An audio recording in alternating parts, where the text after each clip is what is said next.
La morte verrà all'improvviso, avrà le tue labbra, i tuoi occhi, ti coprirà d'un velo bianco, addormentandosi al tuo fianco. Nell'ozio, nel sonno, in battaglia, verrà senza darti avvisaglia. La morte va a colpo sicuro, non suona il corno né il tamburo. Madonna che in limpida fonte ristori le membra stupende, la morte non ti vedrà in faccia, avrai il tuo seno e le tue braccia.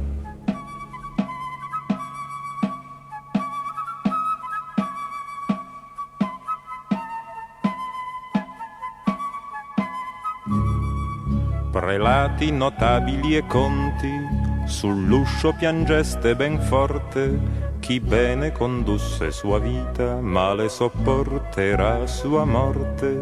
Straccioni che senza vergogna portaste il cilicio, la gogna.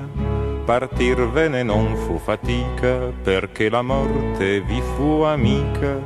Guerriero che in punta di lancia, dal suolo d'Oriente alla Francia, di stragi menasti gran vanto, e fra i nemici il lutto e il pianto. Di fronte all'estrema nemica non vale coraggio o fatica, non serve colpirla nel cuore, perché la morte mai non muore. Non serve colpirla nel cuore, perché la morte mai non muore.